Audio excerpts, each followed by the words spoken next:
Hello,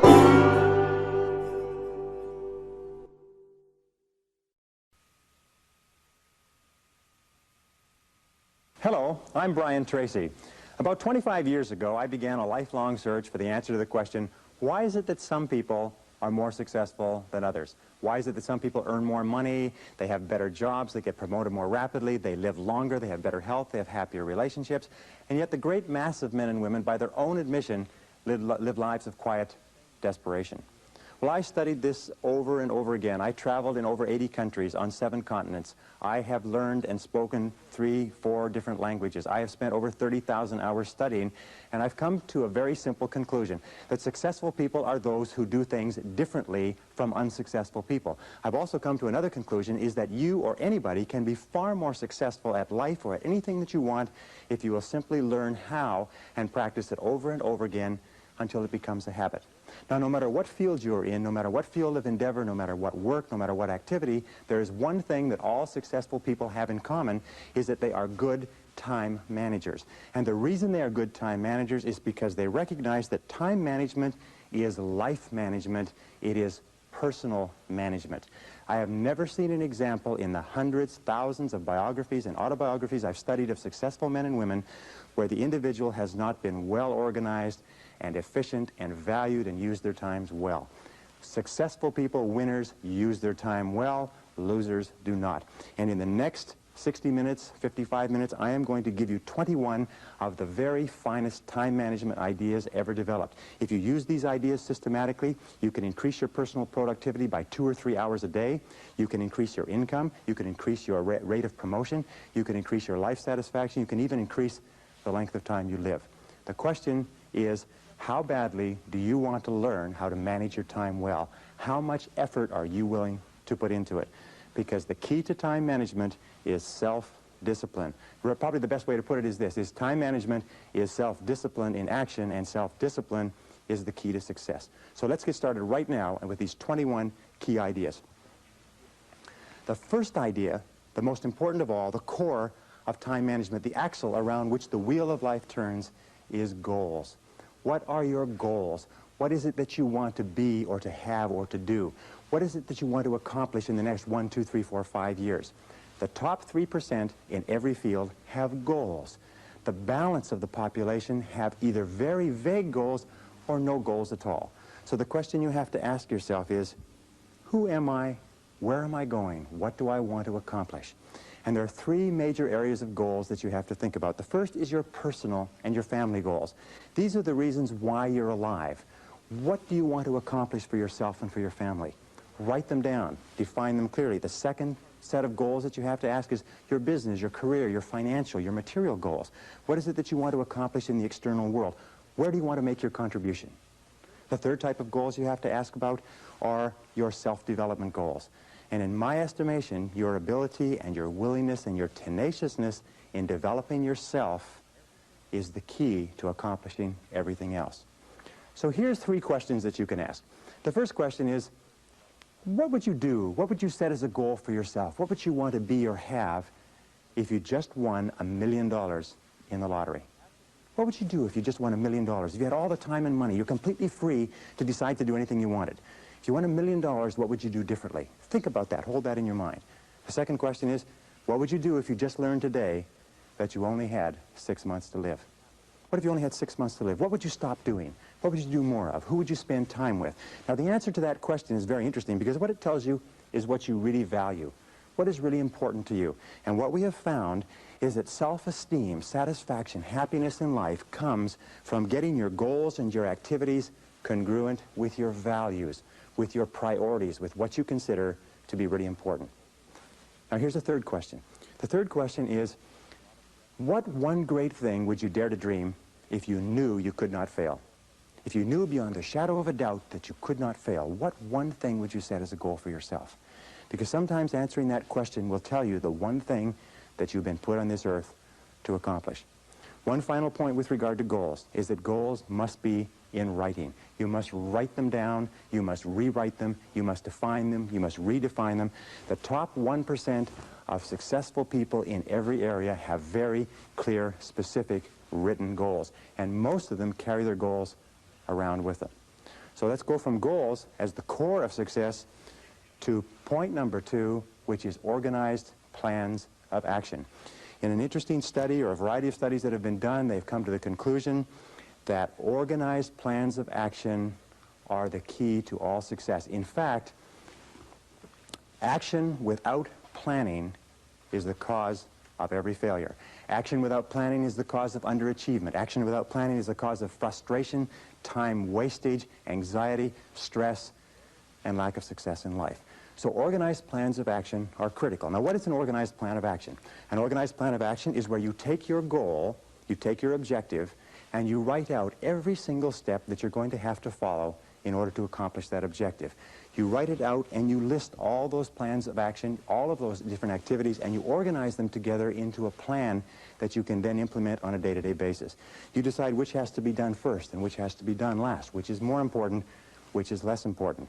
In fact, the ability to set goals and to create plans for their accomplishment is the master skill of success. If all you learned in life, all you learned in school, was the ability to be a continuous goal setter and a continuous planner, day and night, planning, organizing, planning, writing, thinking about what you're trying to accomplish, you'll accomplish more in a year or 2 years than most people accomplish in 10 years or an entire lifetime. It has nothing whatever to do, by the way, with your intelligence. It hasn't anything to do with your education. You know, half of the best educated people in the country are working for people who didn't finish high school or didn't finish college. I wrote an article for a major publication not long ago which said that if you do not have clear goals for your life, you are condemned forever to work for those who do. You see, in life it's very simple. Either you are working toward the accomplishment of your goals or you're working toward the accomplishment of other people's goals. Very important. Now, the third point in excellent time management is analysis. Make a list. In fact, it's been discovered that if you make a list before you begin any task or job, you will immediately improve your productivity by 25%. How do you make a list? Well, you make your list for the week the Sunday or the Saturday before, and you make your list for each day the evening before. And you always work from a list. Now, why do you make it the evening before? The primary reason is if you make a list the evening before, the subconscious goes to work on your list while you're asleep. And during the night, the subconscious will solve problems and bring insights to you. You'll wake up in the morning with insights, ideas, intuitions, answers that will make your day more productive. Now, the second reason that you use a list is because if you don't have a list, it's like driving down the street in a car with no steering wheel. You just drift, and every bump, every interruption, everything that happens sets you off in a different direction. A list gives you a track to run on for the entire day. Another reason that you use a list is because with a list, you can analyze where you are. You can tell what is more important and what is less important. You can tell what is irrelevant, what can be delegated, what can be delayed, what can be put off. The most important reason for using a list, though, however, is this, is that when you use a list and you work down the list and you check things off, each time you check something off on a list, it gives you a feeling of accomplishment. It's been well said that happiness is the progressive realization of a worthy ideal. That happiness is the step-by-step accomplishment of the tasks necessary to accomplish a worthy ideal. And a successful life is based on a series of successful days. And a series of successful days is based on working on a list, one step at a time. Okay, now the fourth principle for effective time management is to set priorities. It's interesting, there are many people who have goals, vague or clear. There are many people who do make plans, but the biggest single problem in human life is setting priorities, determining what is relevant and what is irrelevant. And in setting priorities, an Italian economist named Vilfredo Pareto in 1895 came up with a principle which is called the Pareto principle. We call it the 80-20 rule. It says that 80% of the value of what you do will be contained in 20% of the things that you do. What does this mean? It means that if you make a list of 10 things that you have to do today, you will find that 2 of those things are worth all of the others put together. Now, the difference between highly effective people, as Vilfredo Pareto said, was that highly effective people work on the vital few versus the trivial many. The difference between the two is that ineffective people work on the trivial many. They work on things that are fun. They work on things that are easy. They work on little tasks, fun tasks, irrelevant tasks, but they keep putting off and delaying working on their major tasks. So the key to success is always be asking this question: what is the most valuable use of my time right now? What is the most valuable use of your time right now? I'm convinced that if all you did was organize your life and only work on the most valuable use of your time, that alone would be enough to make you an effective, efficient person. That alone would be enough to increase your productivity, your performance, your profitability, your rewards by 10, 20, 30, 40, even 50%. So always before you begin, ask yourself, is this the most important thing I could be doing? Is this my top priority task? Does this give me the highest payoff? Is this the most valuable use of my time? Now here is one simple test with regard to value. Ask yourself, in approaching any task, is what impact will the accomplishment of this task have on my future? The futurity of decisions is the key to measuring the value. Most people spend as much as 80% of their time dealing with the problems and difficulties of the past, and only 20% dealing with the opportunities of the future. But successful people are always saying, what impact will this have on the future? Important tasks will always have an impact on the future. Unimportant tasks will only have an impact on the present and maybe even the past. So I say, what is the most valuable use of my time right now, and what impact will this have on tomorrow, the next day, and the future? It's one of the key ways to keep on track with regard to priorities. The fifth key idea in time management, which I am a fanatic on, is concentration. Concentration, concentration. Many people come to me in my seminars and they say, well, I never learned how to concentrate. I can't concentrate. How do I learn to concentrate? Learning how to concentrate is absolutely essential to success. As a matter of fact, it is impossible for you to accomplish anything worthwhile in life without the ability to concentrate single-mindedly on one thing at a time and stay with it until it's complete. In fact, time and motion studies have shown that if you start a task and you put it down and you come back to it and pick it up and start it and put it down and come back to it and pick it up, that it will take you as much as 500% of the necessary time to do a task than if you picked it up and carried it through. Alec McKenzie, great time management expert. Alec McKenzie calls this single handling. Once you have made a list of what you have to do, organized your goals, determined the highest and most valuable priority, then pick the most important thing and begin working on it and stay with it until it's finished. Now people say, well, if I stay with this task until it's finished, I won't get anything else done. That doesn't matter. If it's the most valuable thing that you have to do, it's the most important thing that you could be working on. Now it's a wonderful thing. When you concentrate and work intensely on an important task, it gives you a feeling of energy and enthusiasm. When you complete an important task, your self-esteem goes up. You feel like a winner. You feel great about yourself. But if you work away on low priority tasks, even if you complete them and do them well, you don't get any bang for the buck. You don't get any excitement or thrill from doing something that's not important. As a matter of fact, most stress, anxiety, frustration in the world of work today comes from working very hard on irrelevant tasks.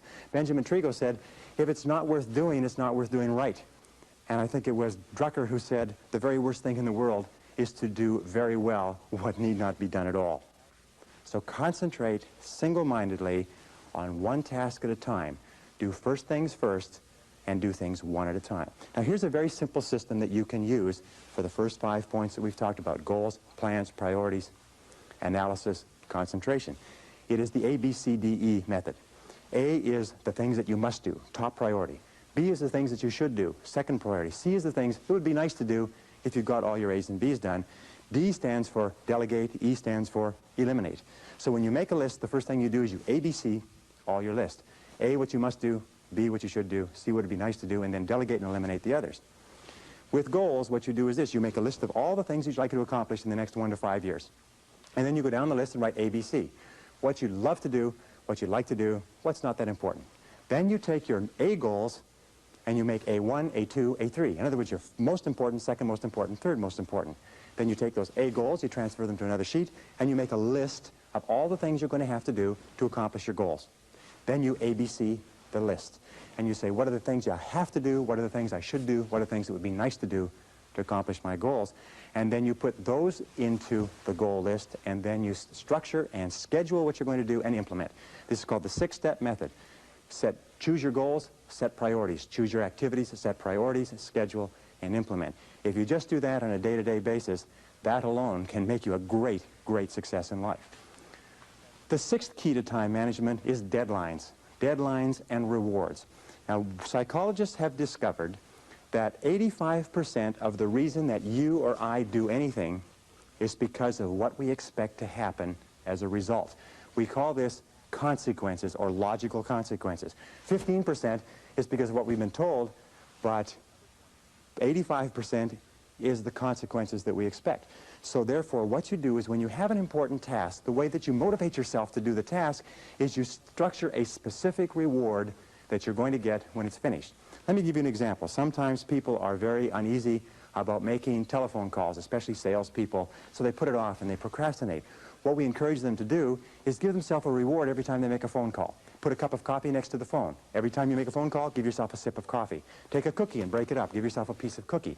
In other words, train yourself the way you train a dog to have a positive consequence for everything that you do. So set deadlines. How do you set deadlines? First of all, when you set the goal, when you specify the task, set the deadline when it's going to be accomplished. Always set the deadline with lots of room to spare, and always try to finish before the deadline. Tell other people that you're going to finish by this deadline. Promise others that you'll have your work done. It's a powerful way to act as what is called a forcing system. A forcing system is something that motivates you to stay at it. Because if you don't set a deadline and give yourself a forcing system, you fall into the trap of what is called Parkinson's law. Now, Parkinson's law says that work expands to fill the time allotted for it. That if you have 2 hours of work to do and 8 hours of time, you will stretch that work over 8 hours. Parkinson's law also says that work contracts to fill the time allotted for it. If you have 8 hours of work to do, and because of an emergency you have to have it done in 2 hours, you will get it done in 2 hours.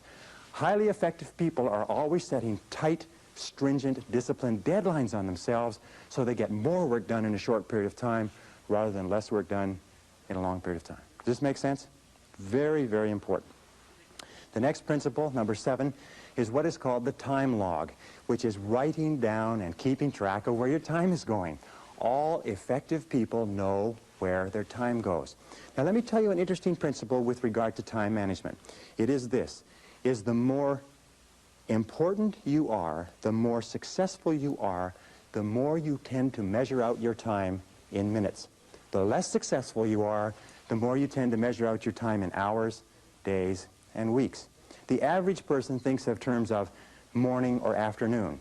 The above average person thinks of hours. The successful person thinks of half hours. The very successful person thinks in terms of minutes. They allocate their time carefully. Now the only way that you can do that is what?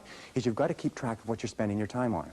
60, 70, 80% of people are not aware of how they spend their time. They think they spend a lot of time in meetings. It turns out they spend a lot of time socializing. They think they spend a lot of time working on reports. It turns out they spend a lot of time on the telephone. They think they spend a lot of time doing important jobs. It turns out they spend a lot of time wasting time. So keep a time log, or just keep a sheet, and whenever you have a chance to look at your watch, write down what you're doing at the time. Or have somebody else watch what you're doing and feed back to you how you're spending your time. And then you have to ask, is how I'm spending my time consistent with my major goals, my top priorities, my high payoff tasks? And you'll find that it's not. And you'll also find that you feel frustrated and you feel stressed if you are not working your time on the things that you're supposed to do. So keep measuring your time, logging your time, analyzing your time. How am I spending my time? Am I spending my time on the things that are important to me? Am I spending my time on the things that give me a big payoff? And if you're not, keep adjusting and modifying your schedule.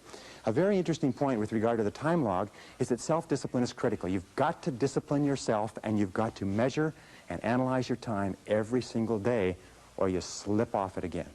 The next principle is the principle of procrastination. Overcoming procrastination is absolutely critical, but there's two kinds of procrastination. There's positive procrastination and negative procrastination. Positive procrastination is when you procrastinate on doing low priority tasks. It is when you procrastinate on doing things that do not contribute very much to your major goals. Negative procrastination is when you procrastinate on what is called your most important tasks. Now there's an interesting point, is that their tasks are either urgent, which means they have to be done now, or they are important, which means they don't have to be done now, but they have a very high impact on your future. We have a natural tendency to always do what is urgent rather than what is important. Important tasks are seldom urgent, and urgent tasks are seldom important. So you overcome procrastination with a very, very simple method. It was developed by W. Clement Stone when he was a young man. He built a fortune of $500 million, and this is one of the central principles of his life. It's simply this. Every morning when you get up, say over and over to yourself, Do it now. Do it now. Do it now. I do it now. Do it now. Whenever you have this tendency to procrastinate, program your subconscious mind with this automatic conditioned command. Do it now. Do it now. Do it now. The key to overcoming procrastination is to develop a sense of urgency. Be the kind of person who gets things done quickly. Be the kind of person who launches fast on a task. One of the ways to launch fast on a task is to take the task and break it up, what is called salami slicing it. Slice a piece of salami. Don't try to eat a whole loaf of salami, you just eat it one slice at a time. Take your task and break it up into small pieces and do one piece at a time. Say over and over to yourself, do it now, do it now, do it now. Do you know that less than 2% of the population have a sense of urgency? And that there's not an example of a successful person anywhere who does not have a sense of urgency? That if you just develop a sense of urgency, when somebody gives you a task, that you get on it and do it fast, that alone will move you into the top ranks in a very short period of time. In a study done amongst 104 chief executive officers 2 years ago, they asked what would be the qualities that would put a person on the fast track in their career. You know the conclusion they came back to with? 2 qualities. Number 1, the ability to set priorities, to choose what was relevant over what was irrelevant. And number 2 was the ability to get the job done fast. If all you did was this, set priorities and get the job done fast, that alone would cause you to stand out from 80 to 90% of the people that you work with. Number 9, delegate. Delegate everything that you possibly can. Now, what does delegation mean? Delegation is very simple. What it means is this, is that whatever your hourly rate is, let us say your goal is to earn $50,000 a year. If you work 8 hours a day, that's $25 an hour. You got that? So you're a $25 an hour person. Now, the only way you can make $25 an hour is if you do $25 or more work. And the only way you can do $25 an hour or more work is if you take anything that can be done by anybody who earns less than you per hour, 20, 15, 10, 5, and so on, and delegate, outsource, have somebody else do it. The most valuable resource in the world today is productive time. And do not waste your productive time dropping off laundry, getting your car washed, mowing your lawn, cleaning your house. Do not waste your productive time doing things that you can hire people to do for $5 or $10 an hour. Use your productive time on tasks that are more expensive, of higher value. Delegate everything that you possibly can. In fact, its general conclusion is this, is that if you cannot delegate, if you cannot get other people to do things of lower priority for you, you cannot grow, you cannot develop, you cannot be successful. You may be successful running a shoe shine stand, but that's about the limit of it. Delegation requires one key word, clarity. Clarity. The reason people don't delegate is because they've delegated and other people have dropped the ball. But the major reason why people don't fulfill the task that you've given to them is because of lack of clarity. So when you delegate, here are the keys. First of all, think through what you want done. Write it down. Second of all, pick the right person to do it. Don't give a major task to an incapable person. Third of all, make it crystal clear what you want done and when you want it done. And fourth of all, check, review, inspect, keep on top of it to make sure it is done on time. Never assume that anything will be done on time. I read something years ago, a great sign. It said that assumption lies at the root of all foul-ups. Never assume that anybody or anything will be done on time unless you check on it yourself. Okay, the next principle, number 10, is meetings. Meetings are an absolutely essential part of human life. We spend 75% of our time outside of our home and inside our home communicating with other people. It's absolutely essential that we meet. Meetings are very, very productive uses of time, but 50 to 70% of meeting time is wasted. I read a statistic recently that says that the average person spends 3 to 5 years of their life in meetings. The average business person spends 25% of their day in meetings and is wasting more than half of that time. So here are some of the keys to using meetings as an effective business tool. Number 1 is have a purpose for a meeting. Make sure that it's crystal clear at the beginning what the purpose of the meeting is. If you are the person organizing the meeting, when you start the meeting, you say the purpose of this meeting is. And if you are not, when you sit down, you ask the person who is chairing the meeting, what is the purpose of this meeting? You look upon a meeting as an investment. Take the time, the dollar value of the time of each of the people at the table, and look upon it as an investment of that many dollars in time. Best way to save time in meetings is what? Is don't go at all. If you can possibly avoid a meeting, don't go to it. If there's no need for you to be there, get the report on what happened later. Second thing we do when you do go to meetings is make sure that there's an agenda. An agenda is like a list. It's a track to run on. If the chairperson doesn't have a list, offer to put together a list or an agenda for them. Even if you just write it out and photocopy it, it's better than no list at all. Deal with the most important items first. When you have finished your contribution, ask if you can be excused. And start and stop the meeting on time. Now, what's the biggest time waster in meetings? In my estimation, it's two things. The meeting goes off track and the conversation becomes irrelevant. Or second of all, people wait until the latecomer shows up.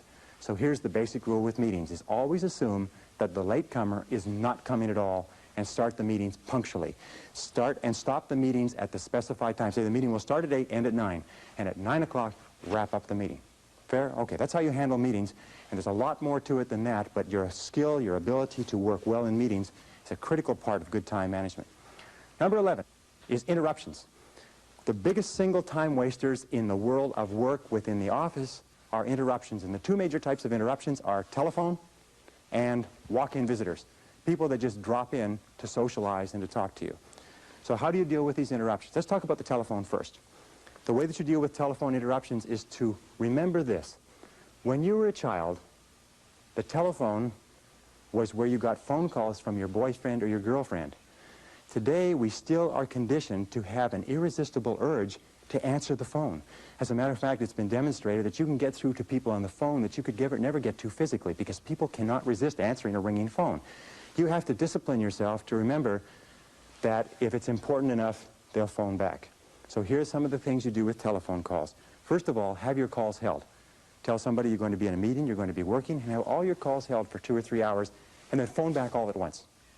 Second of all, with regard to interruptions, if you don't have somebody to hold your calls, do what I do when I work at home. I unplug the telephone. Now people say, well, what if it's important? If it's important, they'll call you back. Another thing that you can do if you can't stand unplugging the telephone is put on an answering machine and have the calls captured with an answering machine and then call them back at your own leisure. But don't be a slave to the telephone. The next principle with regard to interruptions is people. Most people are time wasters. That's the basic rule. Most people are time wasters. They waste your time, they waste their own time, they waste other people's time, and you have to be alert to it. So when a person comes in and they want to talk, they drop in without notice. The very fastest way to get rid of a person is to stand up when they walk in. If you stand up and stay standing up, they won't sit down. And you can lead them out by saying, there's one more thing before you go. And then just say it and lead them to the door. If necessary, and I've had to do this on occasion, a talkative person comes into my office, I get up and I start toward the door and I say, I was just leaving, and I leave. And the person follows me out and goes on somewhere to bother somebody else, and then I go back into my office. If people call and say, have you got a minute? Say, no, not right now, could it wait till this afternoon? You know what they'll say? They'll say, sure. And 90% of cases, they'll forget why they came in the first place. So control interruptions. The interruptions and the ringing telephone are two major sources of stress in the world of work. Now, another key management principle, and in management, in time management, in personal management, this is essential. It's what is called key result areas. In other words, it is the key results that you have been hired to accomplish for your business. Even if you own your own business, you are still subject to key result areas. And the way that you find out your key result areas is you ask yourself this question over and over again. Why am I on the payroll? Why are you on the payroll? What have you been hired to accomplish? Not do, not your tasks and activities, but what results are expected of you? You ask yourself this question. The accomplishment of what results is going to lead to my promotion? How am I going to earn more money? What results do I have to achieve in order to get a raise in salary? What results does my company expect of me? What contribution am I expected to make? And then you say, what are my key results? Another way of looking at it is to remember that every job has a series of functions. And there are secondary functions and primary functions, and they're what is called core functions. So you have to ask, what are the core functions of your job? What are the goals of your job? Now, many people say to me, well, I'm not sure. Do you know what the major reason for stress in the American workplace is today? Is people don't know what's expected.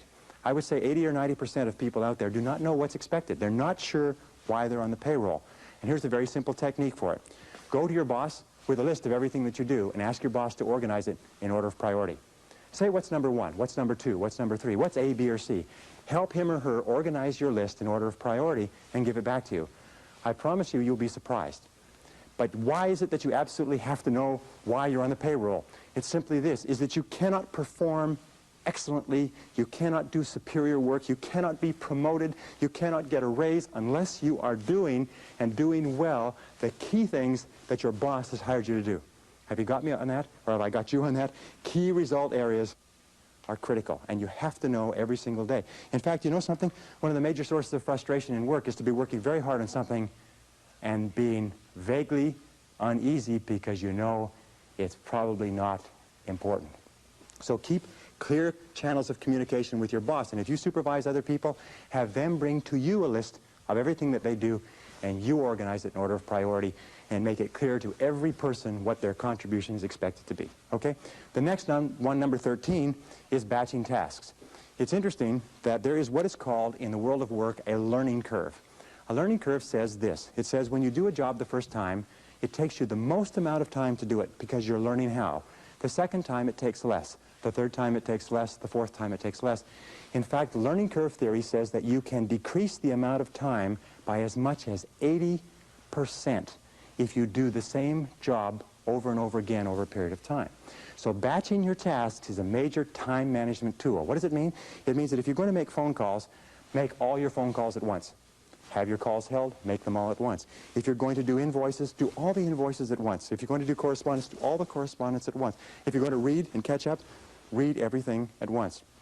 It's been found that if you do this on a regular basis, you'll get so much more done by doing it and concentrating on batches of tasks than if you did not. So batch your tasks whenever you possibly can. Imagine what most people do is they do a little bit of telephone call, a little bit of correspondence, a little bit of this, a little bit of that, and they have no learning curve at all. Each one takes the maximum amount of time. So batch your tasks. Put groups of tasks together at once and do them at once. Okay, the next principle is neatness. It's an interesting thing because you run into people all the time. I run into people in my office who say, it's okay if my desk is messy, I know where everything is. Now you have to understand one thing, is intelligent people, people with good memories, can very often remember where everything is. But it just means that they are using their intelligence to combat the inefficiency of neatness. Every single study that has been done says this, that if you will just clean up your work environment so it is completely neat and everything is off of your desk or your workplace except the one thing you're working on, that will increase your productivity by 20 to 40%. People have a difficult time understanding this, but I have tested it. I've worked with a messy desk, I've worked with a clean desk, and I tell you, I promise you, you will be astonished at the difference it makes. Now, how do you clean it up? Well, it's very simple. There's a very simple way of cleaning off a desk. It's called the TRAF system. The TRAF system has 4 letters. T stands for toss. Remember that in time management, your wastebasket is your best friend. So toss it out, throw it away. R stands for refer, which means it's not relevant to you, so you refer it to somebody else. A stands for action. And what you do is you take a file folder and you put it into an action folder, so it's out of the way. And F stands for file. File it away, do something with it. But before you file, always ask this question, what would happen if I didn't have this document? What would happen if I never could find this again? And if it's not particularly serious, throw that away too. Once you've done that, TRAF, you've tossed it, referred it, filed it, or put it in an action file. Once you've done that, then you start with your action file and you work through it. Neatness is important. Clean your desk, clean your workplace. Even in the kitchen, you'll find that if you take one thing out and use it and put it away, and take another thing out, you'll get far more done in a short period of time. Now, here's the rule. If you're not using it, put it away. If you're not using it, put it away. Even if you have to take the stuff off your desk and your credenza and put it on the floor, do it. Your briefcase is your workplace if you are on the road, if you're a salesperson, if you're moving around. Make sure your briefcase is neat and orderly and has everything that you need and nothing more than you need. Neatness is critical to productivity. Here's the final point. In a study that was done recently, 98% of senior executives said they would not promote a messy person, that they would not give a messy person greater responsibilities, that if you are messy, no matter how much you kid yourself, everybody around you concludes that you are inefficient, undependable, unreliable, and incompetent, and even if you do the job well, they think it's just an accident. So be neat. Stand back from your desk and look at it and say, what kind of a person would work at a desk like this? Stand back and look at your car. Say, what kind of a person drives a car like this? Look at your workplace, your briefcase. Look at your home and say, what kind of a person lives here or works here? And you'll find that what will come to you is messy, inefficient, incompetent, disorganized, and so on. Neatness is critical to time management. Number 15 is what is called getting chunks of time. Interesting studies. Over and over they have found that important work requires chunks of time to do. What is a chunk of time? A chunk of time is 60, 90 minutes, 2 hours. In fact, it's been found that most serious work cannot be done in less than 60 or 90 minutes. So when we look at the work styles of highly effective people, successful people, the ones who make the most money, the ones who graduate or are promoted the most rapidly, you find that they have developed the habit of cutting out blocks of time where they can work without interruption. Now here's an example. There's several examples that you can use. One of the examples, and one of the ways that I do it, is that I get up early in the morning. Sometimes I get up at 5 a.m. and I'll work for 2 or 3 solid hours. You can get an entire day's work done in 3 uninterrupted hours. As a matter of fact, again, we have found that it's impossible for you to do creative work and administrative work at the same time. If you have creative work to do, reports to do, proposals, anything that requires a sustained period of time to put together, you cannot do it at the desk when the telephone is ringing and people are coming in. You cannot do administrative and creative work together. You have to break them apart. In the office, you do administrative work and you cut away chunks of time for the important stuff that affects your future. One of the things that I do is I come into the office an hour early. I can clear off in 1 hour, I can do half a day's work. Another thing that you can do is stay at the office at lunchtime. Work at your desk. At lunchtime sometimes is the very best time to work. And by the way, if you work from 12 to 1 and then go out for lunch, you'll find that you can get in anywhere, that you don't have any wait, that you can get in and out and back to work quickly. A third is stay late. Sometimes just working from 5 to 7, you'll do an entire day's worth of work. By the way, with regard to travel, I travel a lot and more people travel by air. 1 uninterrupted hour on an aircraft, if you're properly organized with all of your work in your briefcase, is worth 3 hours in your office. So if you're going to travel, be sure that you take the work necessary so that you can work, if you like a workhorse once you get on that plane. I always try to sit next to a window. If you sit next to a window, you can bury yourself in your work. You have no interference. People are not walking over you, but you can get an enormous amount of work done on a plane. As a matter of fact, much of this course that we're talking about today was done on airplanes. Number 16 is to use what we call transition time. Remember this, is that you will always be paid in life for the value of your contribution. And if you want to earn more, you must learn more. And the most successful people are those who are continually taking in new information, continually learning more, continually taking every opportunity to keep current with their profession and to advance their knowledge. In fact, the knowledge in every single field today is doubling every 5 to 7 years, which means that whatever you're doing, in order to stay even, your knowledge has to double every 5 to 7 years. Now, it's simple to do this. The basic rule is this. You should or you must spend an hour every day investing in your own mind, investing in yourself. You must take an hour every day and read and study and take notes. If you're doing less than an hour a day, you're falling behind. If you do 2 hours a day, you put yourself on the side of the angels. Now, here's some of the ways that you can get this extra learning time, this extra working time, this extra personal growth time. First and most important of all is driving or traveling to and from work. If you drive, the average driver today drives 12 to 25,000 miles a year. That's the equivalent of 500 to 1,000 hours a year. And of course, if you're on the Los Angeles freeways, it's about 1,500 hours to 2,000.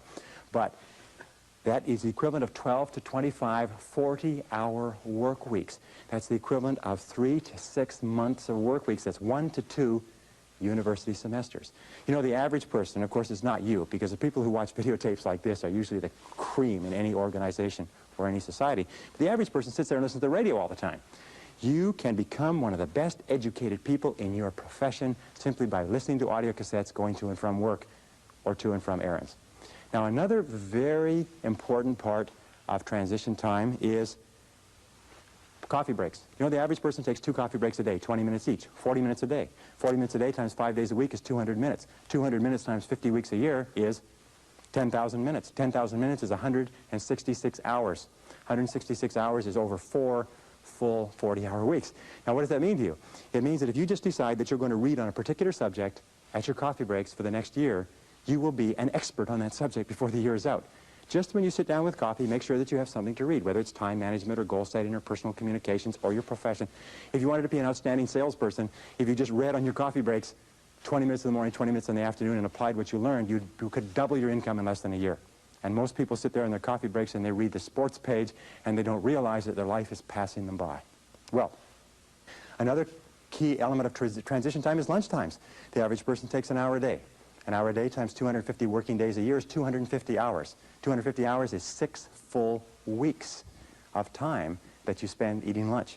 If you just read at your lunchtime and something that will help you grow and advance in your career, if you did nothing but coffee breaks and lunchtime, you'd become one of the best educated people in society within 3 to 5 years.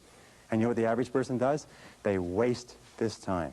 Another important part of transition time, by the way, if you read magazines, instead of carrying magazines, what you do is you read a magazine, tear out all the articles, put it in a file. And whenever you're traveling, keep that file with you. You're sitting waiting for something, you're waiting in a waiting room, you're taking a trip, you have appointments that are canceled, just pull out your file and keep current. Remember, keep taking in more information. Use those, what are called gifts of time. These are gifts of time that are given to us by God, and we can do anything we want with them. But high-performing human beings use those gifts of time as though they were precious, and low-performing human beings do not. Which do you want to be? Okay, the next is what we call telephone. You know, the telephone is interesting. Telephone is an essential part of our lives, but as we said a little bit earlier, we are conditioned from our teenage years to look upon the telephone as a social tool. It's something that we look forward to getting onto because we associate it with romance and fun and communications with people that are important to us. As adults, however, we have to change our thinking 180 degrees. We have to realize that the telephone is a business tool. The telephone is a business tool. It's like a computer, it's like a typewriter, it's like a photocopier. It may have other uses, but it's a business tool. So here's the rule with using the telephone. Get on and get off fast. See how fast you can get on and off the phone. Control your telephone calls, as we said before. Let other people, let your telephone calls get batched so that you can call them back and you control the calls. Call back at their lunch times. Call back at the end of the day. Call back so you control the time. Now, when somebody calls you and you take the call, here's the key question. Always ask, what can I do for you? They'll always have a tendency to say, hi, how you doing? How's things going? How's the weather out there? You say, fine, what can I do for you? And get straight to the point of the phone call. Another thing that you can say is, how can I help you? And make it very, very clear that this is a business call. If you're going to be making phone calls, look upon a phone call as a meeting by wire. And what you do is you make an agenda for the meeting. What many people do, if you talk to people all the time, keep a file on that person. And when you think of calling that person, take out the file and work on your agenda. Go down the agenda. When you completed the agenda, you say, thank you very much. I'll let you go now. I know you're busy. And hang up the phone. What do you do with talkative people? Talkative people, you say, excuse me, I've got another call coming. I've got to run. If that doesn't work, you say, my boss is calling me. If that doesn't work, hang up the phone in the middle of the conversation as though the phone line has been cut off. The person probably won't even pay any attention to it because they're so used to being cut off by other people. Remember this, is that people are time wasters, and the great majority of people have no goals, they have no priorities, they have no plans, they have no concern about becoming successful, and they think that you're the same. They think because their time isn't worth anything that your time isn't worth anything also. So be very alert to that. By the way, one final point. When you have telephone meetings, keep good notes. I heard a very smart man say that the power is on the side of the person with the best notes. I have lost thousands of dollars because I have agreed to something on the telephone. I have not documented it. The person has come back to me and said, you agreed to something else, and they had it written down in their files, and I couldn't argue. So when you're on the telephone, write. One final point is always have a pen, always have a pencil, always have a pad. Never pick up the telephone without a pen in your hand.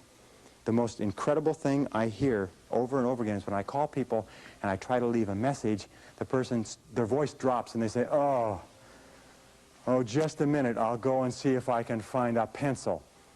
And the phone goes clunk and the person goes away and they come back and they say, oh, geez, this pen won't work, just a minute, and the phone goes clunk and they go away again. If a person ever answers the phone without a pen in their hand, you know this person is going nowhere in life. It's as simple as that. My own personal opinion, of course. The next key is punctuality. One of the most important things you can get in terms of reputation is a reputation for being punctual. which means being on time. My friend Joel Weldon says it very well. He says, if you're not early, you're late.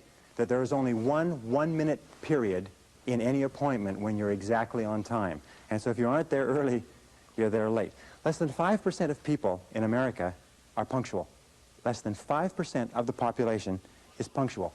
And those people stand out. As a matter of fact, if you want to stand out from the average person, all you have to do is develop a reputation for punctuality.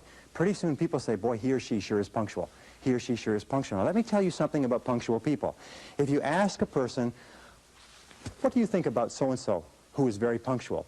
They will say, I think this person is more competent, more reliable, more dependable, more intelligent, more valuable, and more likely to be promoted and given greater responsibilities than the person who is late all the time. The person who is late all the time is considered unreliable, sloppy, undisciplined, a poor time manager, and not capable of greater responsibilities. Why is it that people are not punctual? Two reasons.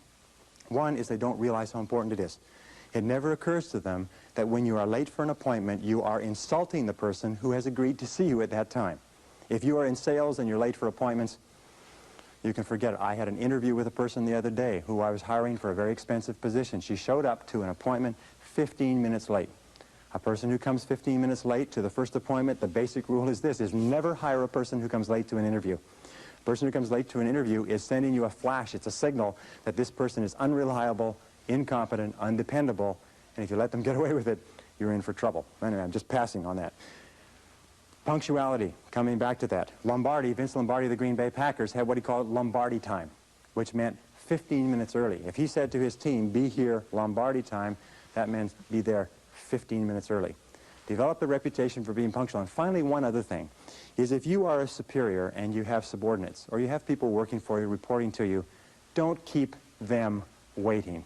If you agree to see them at 3 o'clock, don't keep them out there spinning their wheels, standing around. It's one of the worst insults that you can do to people.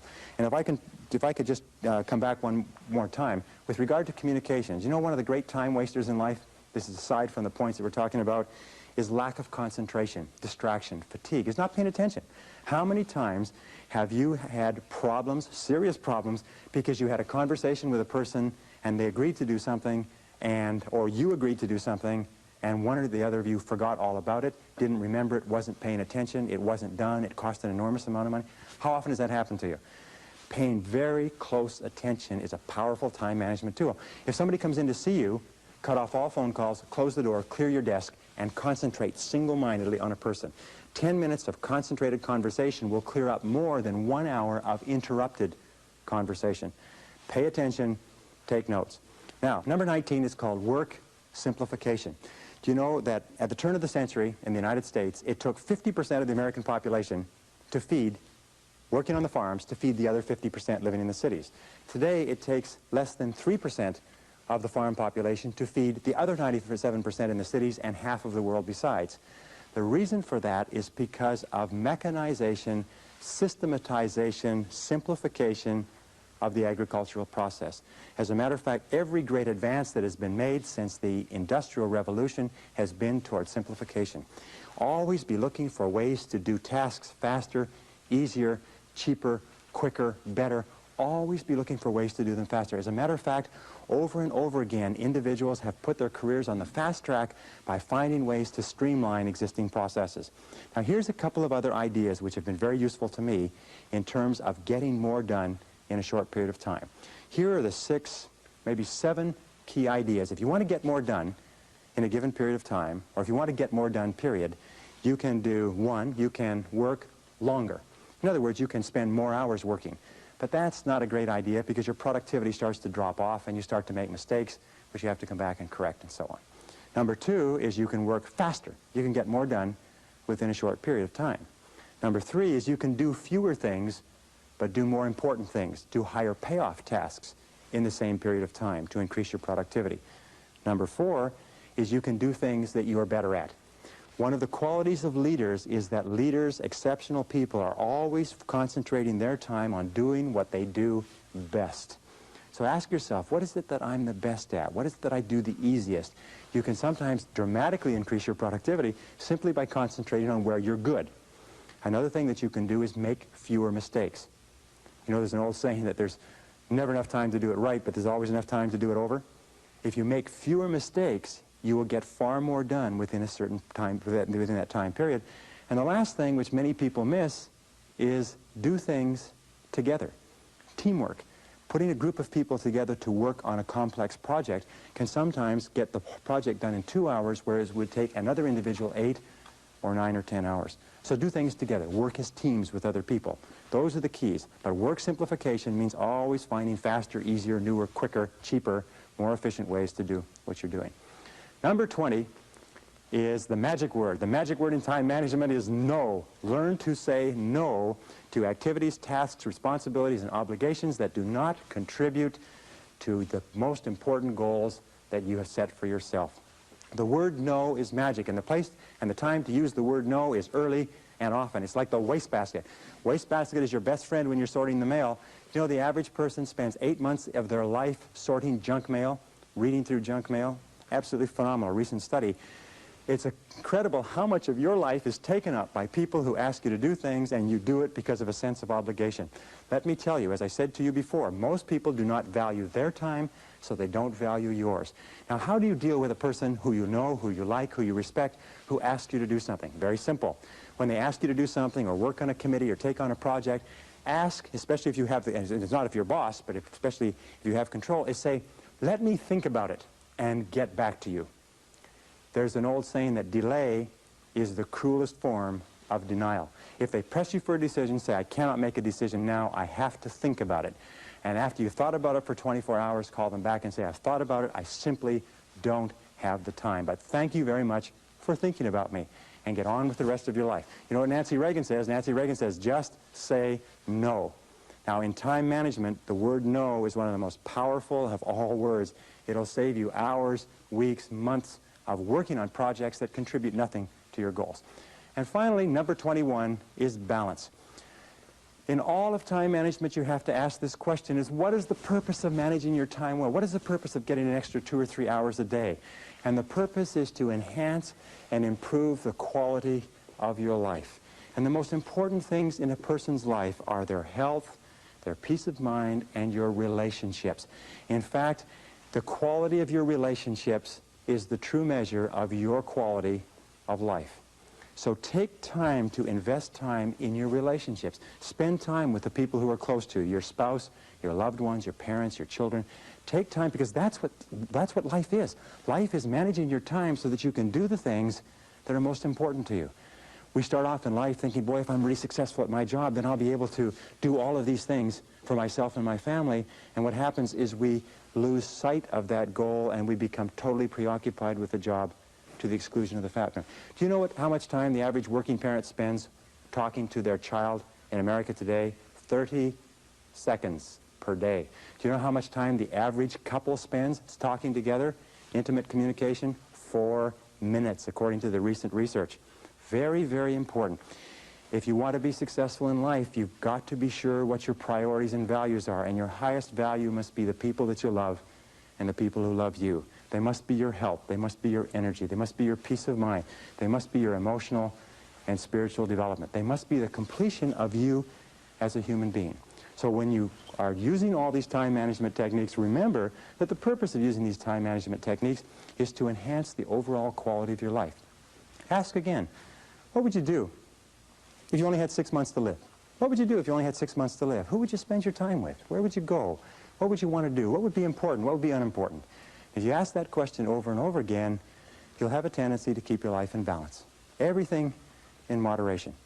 Now, if I could just summarize by saying 2 or 3 quick things. The essence of success in time management is goals. The key to goals is to write them down and to make organized plans for their accomplishment. The key to those organized plans is to set priorities and determine what is more important and what is less important. And always concentrate on the most valuable use of your time. The key to concentrating on the most valuable use of your time is to stay at the task until it's finished. Persevere without distraction or diversion. Keep at it. Hammer, hammer, hammer until your most important tasks are finished. And finally, develop that sense of urgency. Do it fast. Do it now. Fast tempo is essential to success. Fast tempo goes hand in hand with energy, with happiness, with enthusiasm, with self-esteem. So make crystal clear what you want to do, make crystal clear the steps, and start working on those steps and do something every day to move you toward the most important goals of your life. And if you do that, you will be an excellent time manager, an excellent personal manager, an excellent life manager. You will have a great, great life. Thank you very much.